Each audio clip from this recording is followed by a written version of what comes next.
묵상 기도하시겠습니다.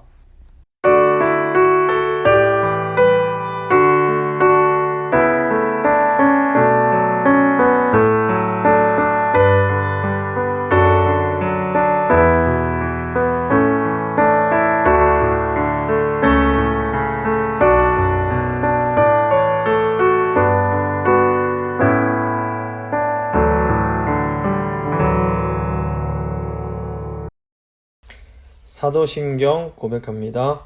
나는 전능하신 아버지 하나님, 천지의 창조주를 믿습니다. 나는 그의 유일하신 아들 우리 주 예수 그리스도를 믿습니다. 그는 성령으로 잉태되어 동정녀 마리아에게서 나시고 본디오 빌라도에게 고난을 받아 십자가에 못 박혀 죽으시고 장사된 지 사흘 만에 죽은 자 가운데서 다시 살아나셨으며 하늘에 오르시어 전능하신 아버지 하나님 우편에 앉아 계시다가 거기로부터 살아있는 자와 죽은 자를 심판하러 오십니다. 나는 성령을 믿으며 거룩한 공교회와 성도의 교제와 죄를 용서받는 것과 몸의 부활과 영생을 믿습니다. 아멘. 찬송가 447장입니다. 찬송가 447장 찬양하시겠습니다.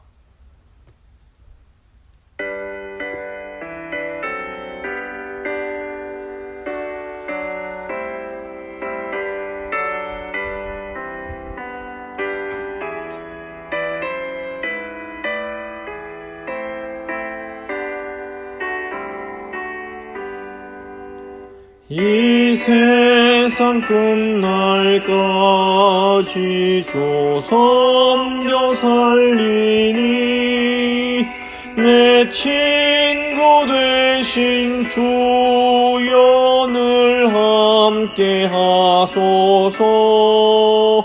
주 나와 함께 하면 전쟁도 겁없고 주 나를 인도하면 늘 안심하리라. 나 주를 따를 때에 주 약속하신 것 그 영광 중에 모두 이루어 주소서. 주의 뒤를 따라 섬기며 살리니 그 크신 은혜 속에 날 인도하소서. 이 세상 온갖 시험 내 마음을 흔들고 악한 원수들이 안팎에 있으나 주 나를 돌보시사 내 방패 되시고 내 옆에 계신 것을 늘 알게 하소서. 저 영광 빛난 곳을 주 허락했으니 그 허락하신 곳을 늘 사모합니다. 끝까지 쉬지 않고 주 따라가리니 주 넓은 사랑으로 늘 인도하소서.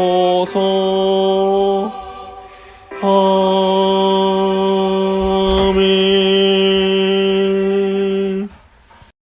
기도하십니다.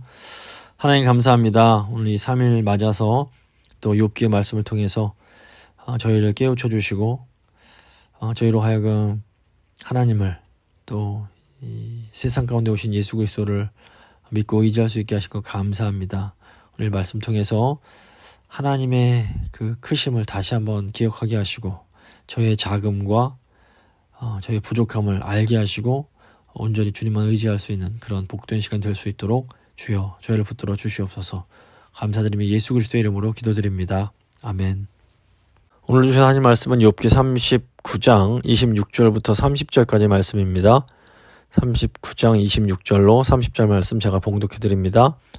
매가 떠올라서 날개를 펼쳐 남쪽으로 향하는 것이 어찌 내 지혜로 말미암음이냐. 독수리가 공중에 떠서 높은 곳에 보금자리를 만드는 것이 어찌 내 명령을 따름이냐. 그것이 낭떠러지에 집을 지으며 뾰족한 바위 끝이나 험준한 데 살며 거기서 먹이를 살피나니 그 눈이 멀리 봄이며 그 새끼들도 피를 빼나니 시체가 있는 곳에 독수리가 있느니라. 아멘. 오늘은 욥기 35강, 욥기 38장 후반부부터 39장까지의 내용 함께 살펴보고 기도하도록 하겠습니다. 욥기 38장부터 41장까지는 하나님께서 직접 욥에게 말씀하시는 내용입니다. 특히 38장은 하나님께서 창조하신 이 무생물들의 질서 가운데 나타나는 하나님의 지혜에 대한 내용입니다. 하나님께서 창조하신 우주가 궁극적으로 아름답고 선함을 알려주십니다. 세상에 악이 존재합니다. 근데 이 악은 하나님 앞에서는 마치 갓 태어난 어린아이에 불과합니다. 하나님께 전혀 위협이 되지 못하는 겁니다. 하나님께서 이 악을 통제하고 계시고 이 악은 결국 멸망하게 됩니다. 지금 하나님께서 창조하신 선한 세계 속에 악이 일부 남아 있습니다. 하지만 궁극적으로는 이 악마저도 하나님의 영광을 드러내는데 사용되는 겁니다. 하나님은 욥을 향한 여러 질문을 통해서 하나님께서 창조하신 이 세상이 우리의 생각보다 훨씬 더 깊고 넓은 차원이 있음을 알려주십니다. 하나님은 특별히 하늘과 물에 대한 몇 가지 질문을 통해서 이 선악에 대한 인간의 사고가 얼마나 단순할 수 있고 얼마나 이렇게 제한적인지를 보여주십니다. 인간이 생각하는 선과 악이라는 기준이 지극히 상대적일 수밖에 없는 겁니다. 나에게는 선한 것이 다른 이들에게는 악이 될 수 있습니다.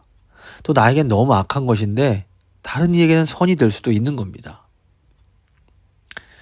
하나님께서는 물을 통해서 어떤 물은 인간을 파괴하지만 또 어떤 물은 인간에게 생명을 준다는 것을 말씀하십니다. 또 인간에게 이렇게 생명을 주는 물도 항상 봄비처럼 부드럽게 내려지는 것이 아니라 때로는 무서운 폭풍처럼 휘몰아칠 수가 있습니다. 또한 물은 인간에게 이렇게 생명을 주는 것이 될 수도 있지만 동시에 인간을 심판하는 도구로도 사용될 수 있는 겁니다. 그래서 하나님께는 고난과 악마저도 이 하나님의 선과 영광을 드러내는 도구로 사용될 수가 있는 겁니다. 결국 이제 욥뿐 아니라 우리 인간이 할 수 있는 것은 무한히 광대하신 그 지혜가 너무너무 부유하신 창조주 하나님을 인정하면서 겸손하게 하나님을 의지하는 것밖에 없습니다. 이제 38장 후반부부터 39장은 무생물이 아니라 생물, 특별히 이제 동물과 새들에게 나타나는 하나님의 지혜에 대한 내용입니다. 먼저 38장 39절부터 41절 보시면 내가 사자를 위하여 먹이를 사냥하겠느냐? 젊은 사자의 식욕을 채우겠느냐? 그것들이 굴에 엎드리며 숲에 앉아 숨어 기다리느니라. 이 동물의 세계를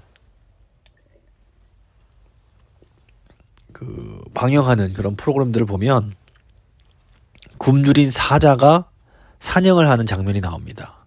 이 사자들의 배를 채우려면 반드시 초식 동물들이 죽임을 당해야만 됩니다. 그러니까 사자가 사냥을 하지 못하면 어린 사자 새끼들도 생명을 유지하지를 못하는 겁니다. 41절 보시면 까마귀 새끼가 하나님을 향하여 부르짖으며 먹을 것이 없어서 허우적거릴 때에 그것을 위하여 먹이를 마련하는 이가 누구냐. 그러니까 사자들이 배를 채우고 남은 동물의 시체는 이제 까마귀들이 달려들어서 그 남은 고깃덩이들을 다 이렇게 떼어서 먹습니다. 이를 통해서 까마귀의 새끼들까지도 이 굶주린 배를 채울 수가 있게 되는 겁니다. 그러니까 한쪽이 죽어야 한쪽이 살 수가 있습니다. 어떻게 보면 굉장히 냉혹해 보이는 현실입니다.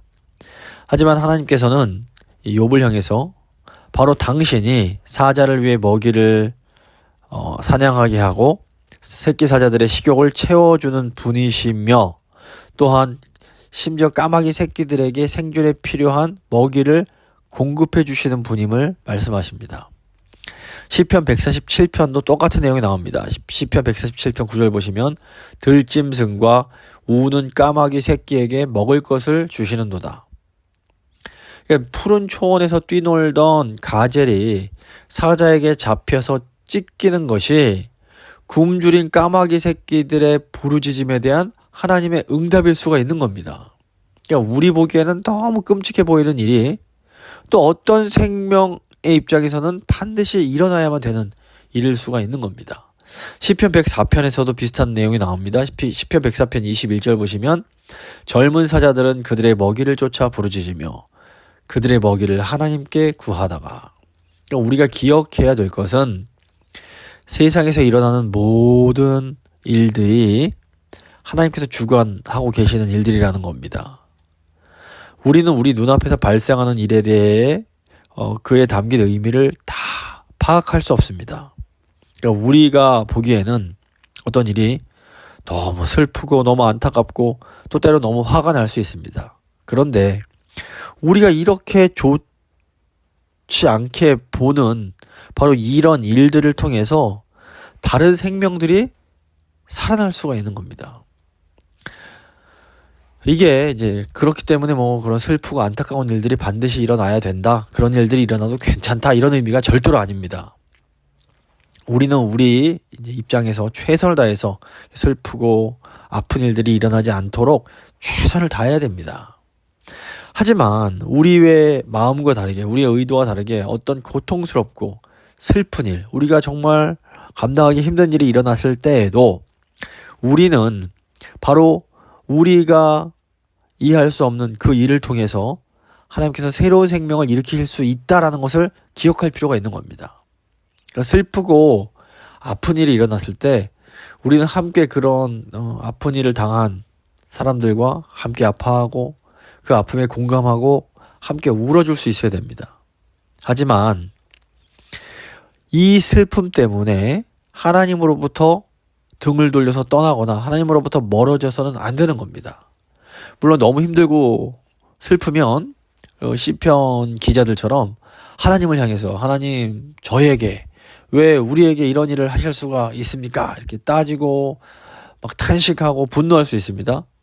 하지만 이런 분노를 할 때에도 우리는 하나님 안에서 해야지 하나님을 떠나서 해서는 안 된다는 겁니다.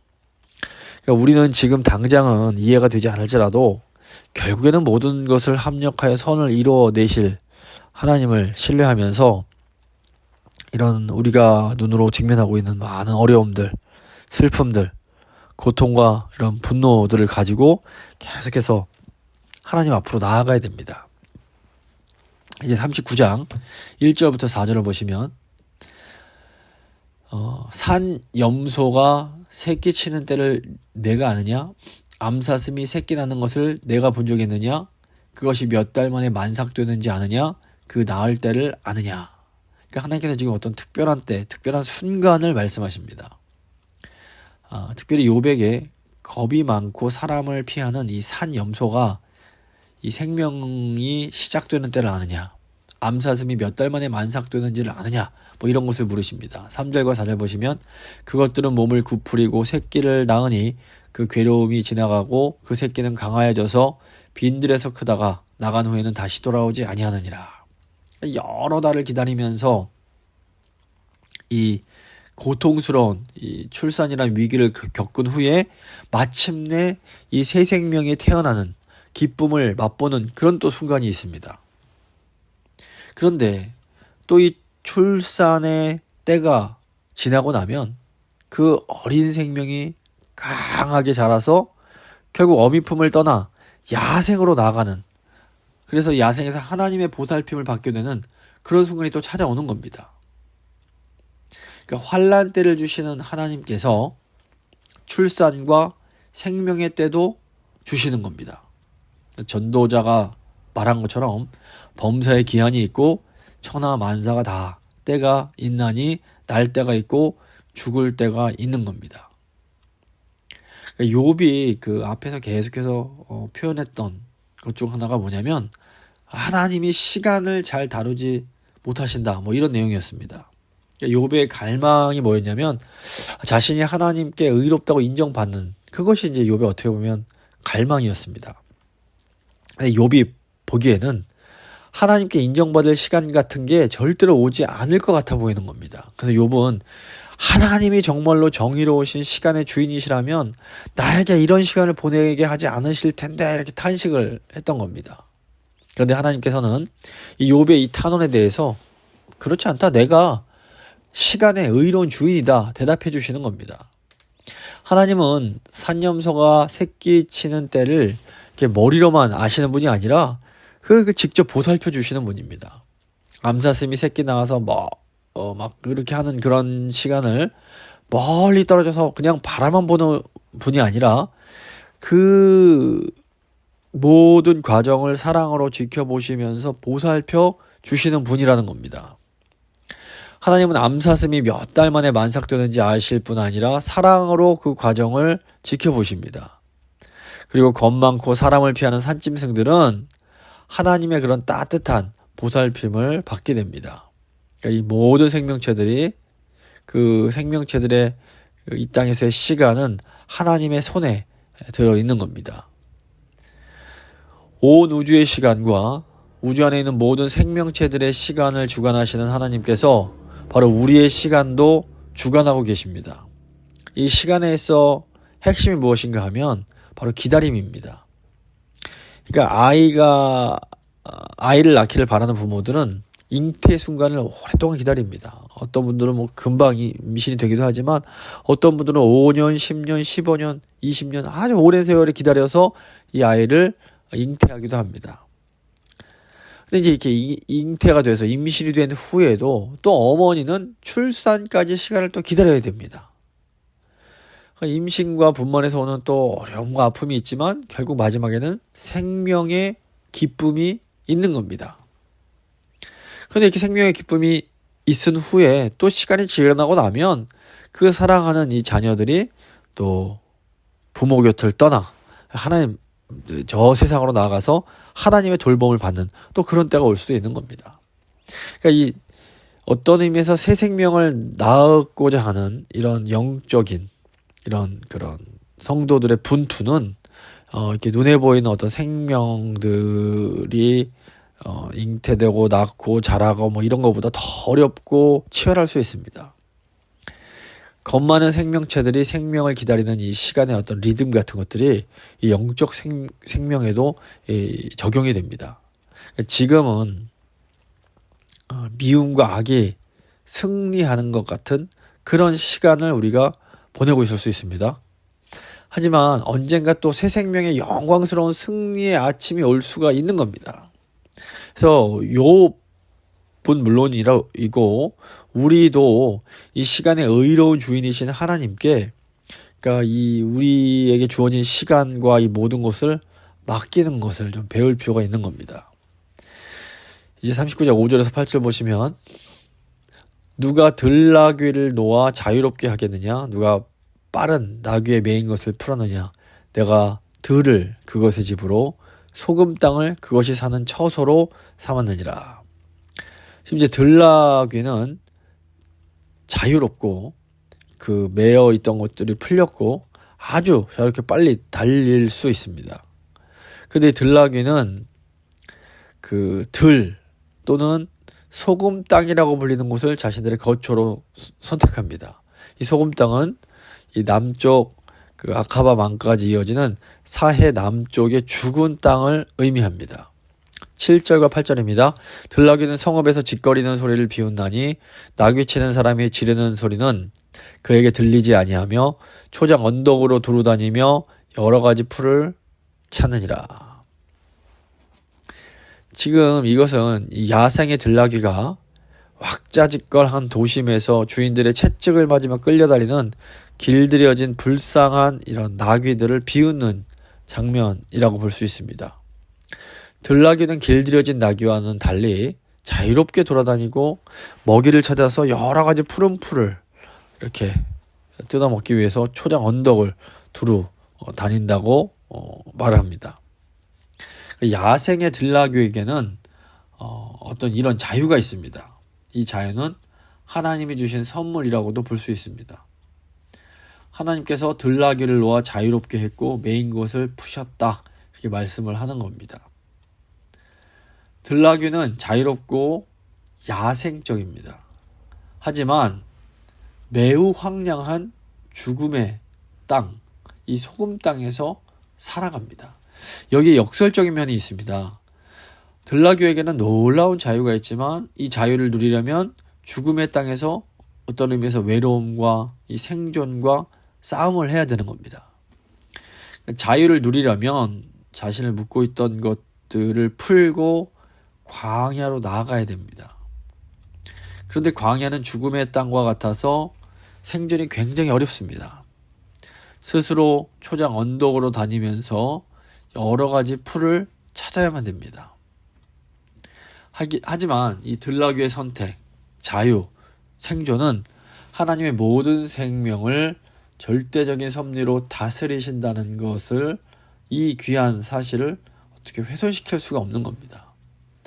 도리어 이런 모든 것을 통해서 이 온 세상 만물을 다스리시는 하나님의 놀라운 섭리가 나타나고 드러나게 됩니다. 하나님께서는 메인 것을 풀어주십니다. 이때 광야, 다시 말해서 죽은 땅으로 나아가서 황량하고 어려운 자유를 누리면서 살겠다고 선택하는 분들이 있습니다. 힘은 들어도 난 자유를 추구하며 살겠다, 이렇게 말하는 것입니다. 반면에 그냥 성읍에 남아서 주인이 주는 악마의 채찍질을 그냥 감내하고 주인이 주는 먹이를 그것에 그냥 만족하면서 이 세상을 살아갈 수도 있는 겁니다.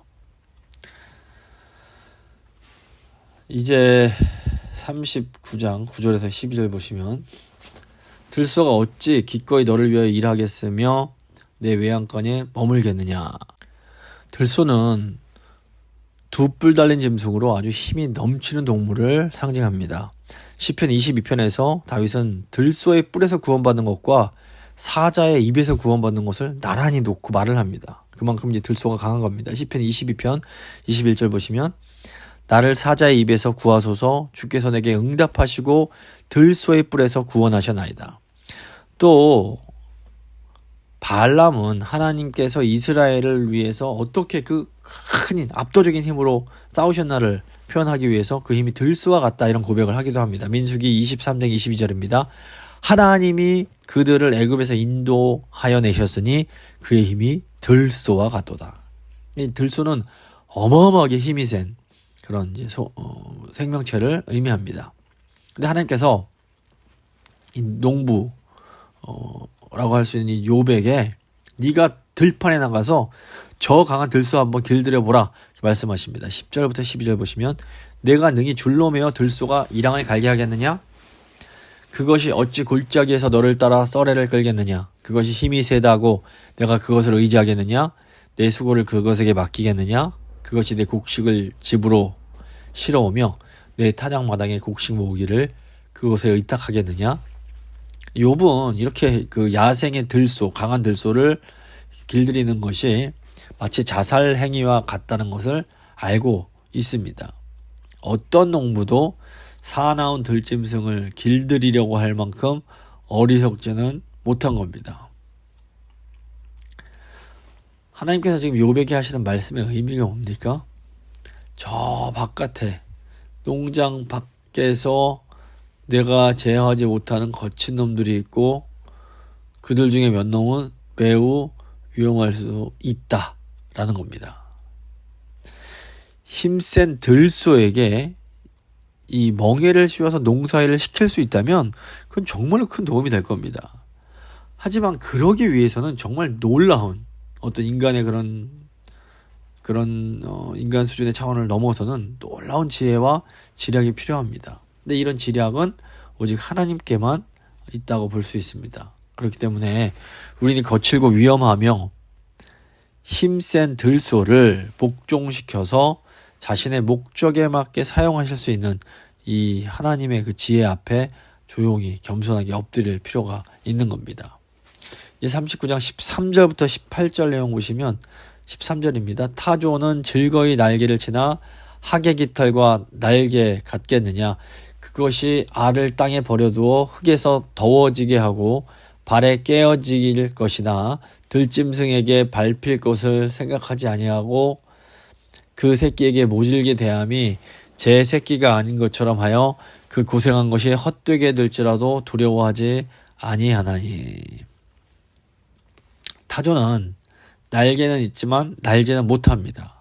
타조는 또 이 알을 낳으면 이 알을 땅바닥에 그냥 무방비 상태로 놔두고 밟히든 말든 신경을 안 씁니다. 그러니까 타조는 굉장히 잉태한 후에 힘들여서 알을 낳았음에도 불구하고 그 고생해서 낳은 알에게 별 신경을 안 쓰는 겁니다.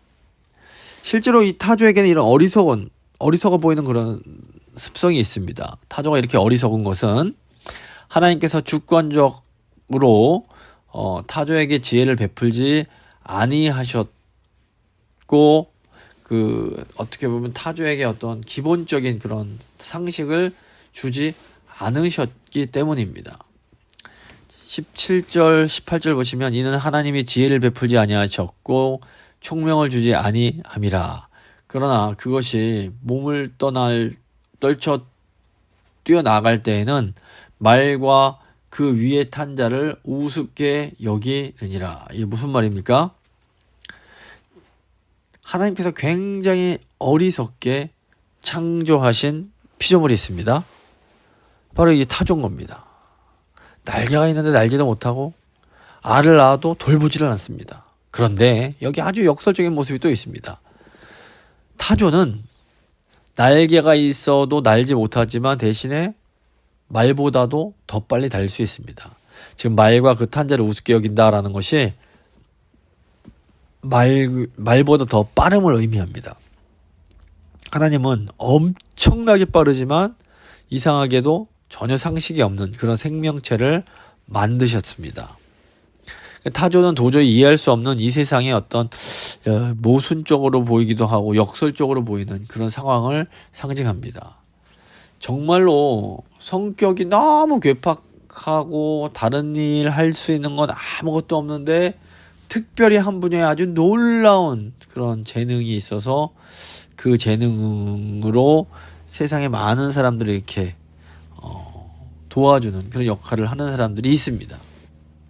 반면에 다른 부분에는 참 훌륭하게 인격적으로 너무 잘하는데 어느 한 부분이 너무 약해서 그 약한 부분 때문에 그 다른 이들을 좋은 재능에도 불구하고 돕지 못하고 도리어 썩히는 그런 분들도 있습니다. 그러니까 세상에는 도저히 이해할 수 없는 역설적인 면들이 분명히 존재합니다. 그래서 우리는 어떻게 이해할 수 없는 세상의 역설들을 받아들여야 할지를 잘 좀 고민할 필요가 있습니다. 이제 39장 19절부터 25절까지를 보시면 19절입니다. 말의 힘을 내가 주었느냐? 그 목에 흩날리는 갈기를 내가 엎었느냐? 내가 그곳으로 메뚜기처럼 뛰게 하겠느냐? 그 위험스러운 콧소리를 두려우니라. 이것은 이 전쟁에 나가는 그 군용 말들에 대한 묘사입니다. 이 말의 갈기는 어떻게 보면 굉장히 그 신적인 그런 힘을 상징한다고 볼 수 있고, 이 말이 아주 놀라운 힘으로 뛰어오르는 것을 저희가 보게 됩니다. 몸집에 비해 엄청나게 뛰어오르는 메뚜기의 비유를 합니다. 그러니까 말이 만약에 이렇게 너무 화가 나서 이 콧방귀를 뀌게 되면 위험과 두려움을 동시에 가질 수가 있는 겁니다. 이 화가 난 군용 말은 사람들에게 죽음의 두려움을 미리 맛보게 해 주는 겁니다. 21절부터 25절을 보시면, 그것이 골짜기에서 발굽질하고 힘 있음을 기뻐하며 앞으로 나아가서 군사들을 맞되 두려움을 모르고 겁내지 아니하며 칼을 대할지라도 물러나지 아니하니, 그의 머리 위에서는 화살통과 빛나는 창과 투창이 번쩍이며 땅을 삼킬 듯이 맹렬히 성내며 나팔 소리에 머물러 서지 아니하고 나팔 소리가 날 때마다 힝힝 울며 멀리서 싸움을 맞고 지휘관들의 호령과 외치는 소리를 듣나니. 군마에 대한 이 묘사는 굉장히 암울하고 어떻게 보면 어두운 공포를 느끼게 만듭니다. 말은 엄청나게 강한 동물로 과거의 군마는 오늘날에 마치 탱크와 비슷한 역할을 했습니다. 하나님은 이 말에게 이런 강한 힘과 위엄을 주신 분이 바로 하나님이심을 말씀하십니다. 역사를 쭉 보면 이 강한 군마와 같은 사람이 있고 강한 군마와 같은 나라들이 있습니다. 지금은 미국이 세상에서 가장 강한 군마와 같은 나라입니다. 하지만 이런 강한 위엄과 강한 힘을 가진 사람, 또 이렇게 강한 힘을 가진 나라들에게 이런 무시무시한 힘과 능력을 주신 분이 누구인지를 잊어서는 안 되는 겁니다. 이제 39장의 마지막 부분입니다. 26절 보시면, 매가 떠올라서 날개를 펼쳐 남쪽으로 향하는 것이 어찌 내 지혜로 말미암음이냐. 독수리가 공중에 떠서 높은 곳에 보금자리를 만드는 것이 어찌 내 명령을 따름이냐. 그것이 낭떠러지에 집을 지으며 뾰족한 바위 끝이나 험준한 데를 살며 거기서 먹이를 살피나니, 그 눈이 멀리 보며 그 새끼들도 피를 빼나니 시체가 있는 곳에 독수리가 있느니라. 매는 하늘 높이 올라서 남쪽으로 이동하고 아주 높은 절벽에 둥지를 만듭니다.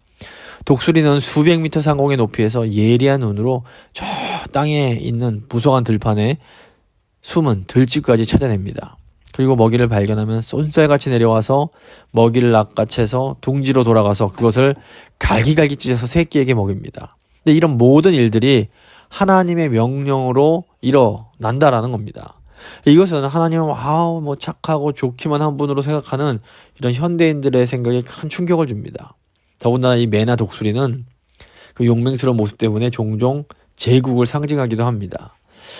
사람들은 그저 아름답고 은혜 넘치고 부드럽고 이런 것만을 생각하고, 하나님과 관련해서 생각하고, 어떤 폭력이나 죽음 이런 것들은 하나님과 무관한 것이다 이렇게 생각하고 싶어 합니다.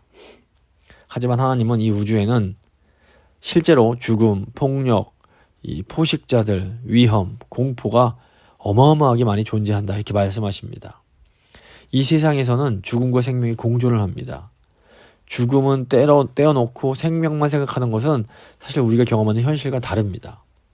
따라서 그렇기 때문에 궁극적으로는 이 세상을 향한 모든 계획과 통치에는 이 선이 지금 현존하고 있는 악을 이기는 그런 내용이 반드시 포함이 되어야 되는 겁니다. 이 일을 하기 위해서 오신 분이 예수 그리스도이신 겁니다. 그러니까 이 욥이 아주 담담하게 이 어떻게 보면 악이 존재하는 그 냉혹한 현실에 대해서 설명한 것은 그렇기 때문에 우리에게 필요한 분이 계시다라는 것을 이제 그림을 깔아주는 거라고 볼 수 있습니다.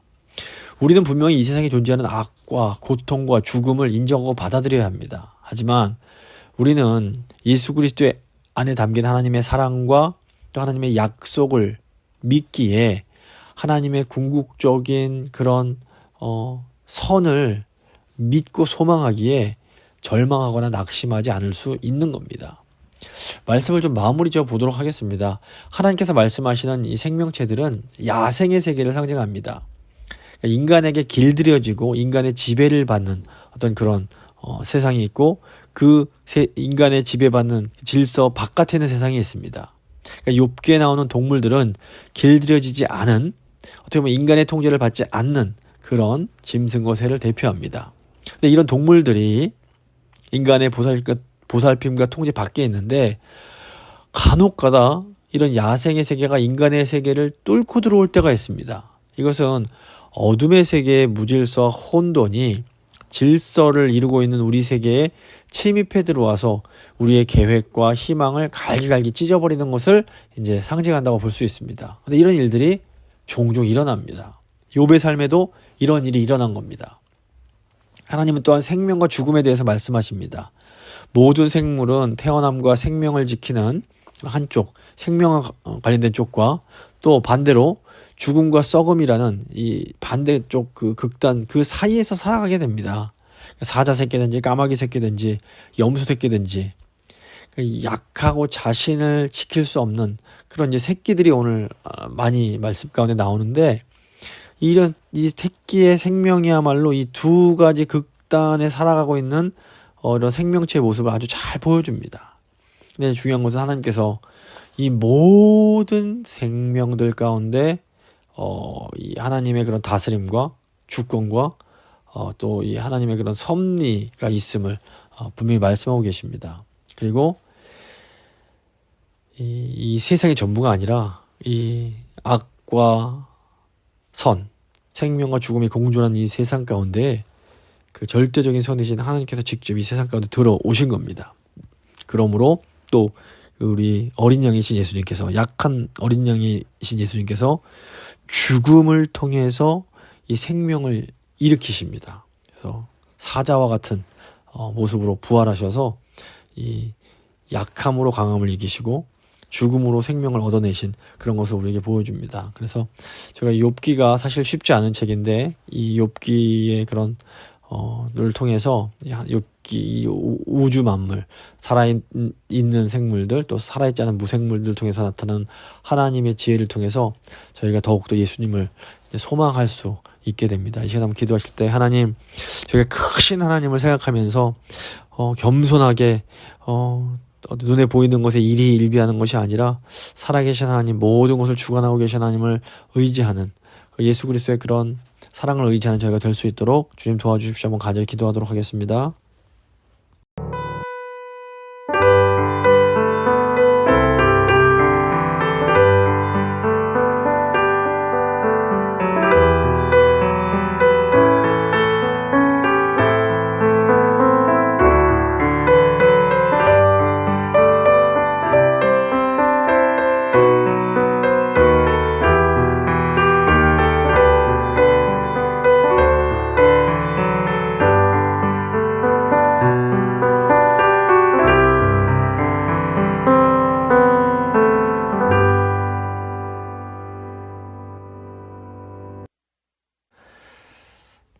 온 세상 만물을 창조하시고 보존하시고 인도하시고 지키시는 하나님, 저희가 하나님을 의지합니다. 저희는 정말 작고 연약한 그 동물의 새끼와 같은 그런 존재에 불과합니다. 하지만 하나님께서는 이 세상 모든 만물들을 주관하시면서 우리의 생명을 지켜주시고 인도해주고 계심을 저희가 믿습니다. 주님, 저에게 필요한 것은 겸손함과 또 절대적 주권자이신 하나님을 신뢰하는 마음입니다. 좀 저희가 어떤 상황 속에서도 하나님을 더 절대적으로 신뢰하며 의지하며 나아갈 수 있도록 주님 은혜를 베풀어 주시옵소서. 저에게 예수님이 계심을 기억하게 하시고 예수님을 통해서 이 어두운 세상 가운데 참된 소망과 빛을 볼 수 있도록 주여 도와주시옵소서. 감사드리며 귀하신 예수 그리스도 이름으로 기도드립니다. 아멘. 찬송가 438장입니다. 찬송가 438장 찬양하시겠습니다.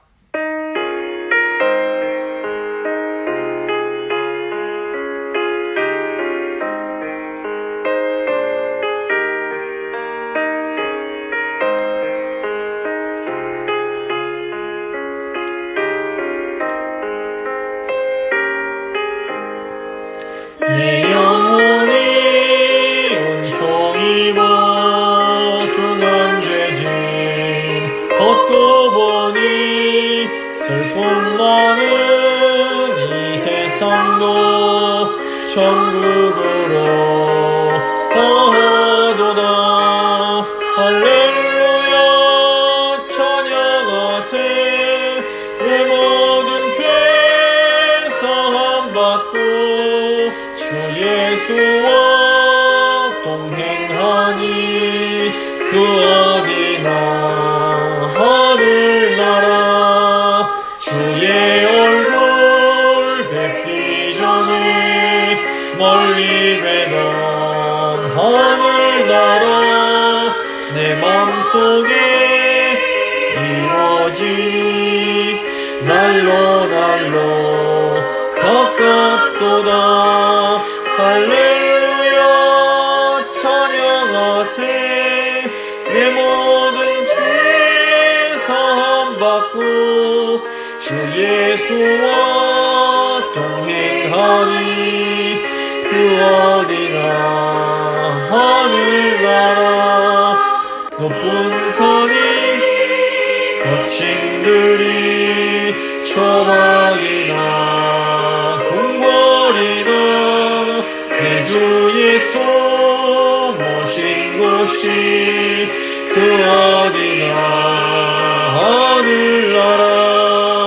할렐루야 찬양하세. 내 모든 죄 사함 받고 주 예수와 동행하니 그 어디나 하늘나라.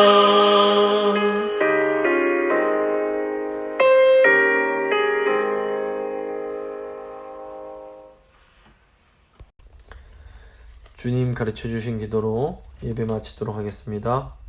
하늘에 계신 우리 아버지, 아버지의 이름을 거룩하게 하시며 아버지의 나라가 오게 하시며 아버지의 뜻이 하늘에서와 같이 땅에서도 이루어지게 하소서. 오늘 우리에게 일용할 양식을 주시고 우리가 우리에게 잘못한 사람을 용서해 준 것 같이 우리 죄를 용서해 주시고 우리를 시험에 빠지지 않게 하시고 악에서 구하소서. 나라와 권능과 영광이 영원히 아버지의 것입니다. 아멘.